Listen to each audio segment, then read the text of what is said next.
ఆకాశమంతా ప్రేమే ప్రేమే ప్రేమే ప్రేమే నీలో ఉంది. ఈ లోకమంతా నిన్నే నిన్నే నిన్నే నిన్నే తిట్టుకుంది.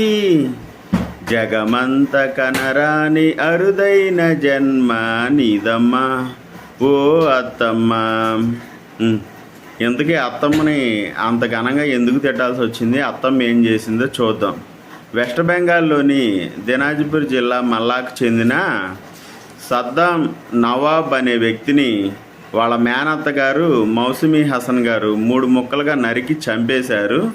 చంపేసి ఆ విషయం ఎక్కడ బయటపడిద్దానని చెప్పి తన తండ్రితో కలిసి వాళ్ళ ఇంట్లో ఉన్న టైల్స్ కింద దాచిపెట్టేసి ఆ విషయం బయటికే రాదని చాలా కాన్ఫిడెన్స్గా ఉన్నారు. అయితే ఆ విషయం కాస్త బయటకు వచ్చింది.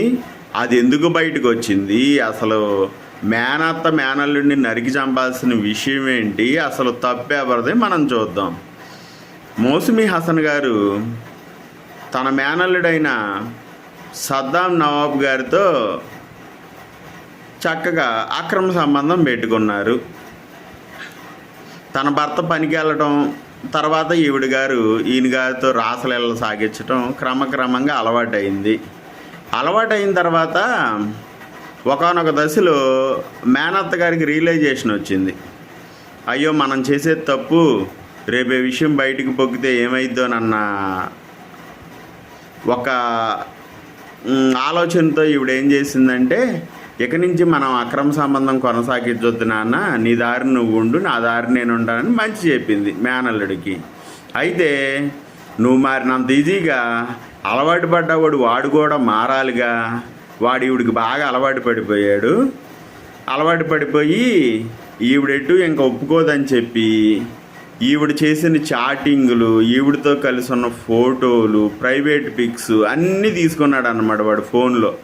ఆ ఫోన్లో ఉన్న మెసేజ్లన్నీ ఈవిడికి ఫార్వర్డ్ చేసి, నువ్వు గనక నాతో ఈ సంబంధం కంటిన్యూ చేయకపోతే నేను నీ భర్తతో చెప్పేస్తాను, నీ పరువు అంతా తీస్తాను, ఇదంతా ఊరంతా నువ్వు ఆడదానివి, నేను మగోడిని, నాకేం కాదు అని చెప్పి చాలా ఎక్కువగా మాట్లాడాడు అన్నమాట.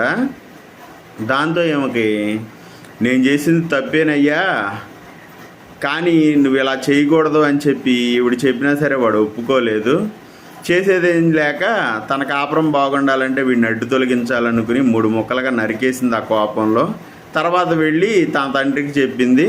ఏమో తండ్రి గారు కలిసి టైల్స్ కింద ఆ 3 ముక్కల్ని దాచిపెట్టినా సరే విషయం బయటికి పొక్కింది. ఎందుకంటే వీళ్ళిద్దరికి కనెక్షన్ ఉన్న విషయం పక్కన వాళ్ళకి ఎవరో ఒకళ్ళకి తెలుస్తుంది కదా. పోలీసులు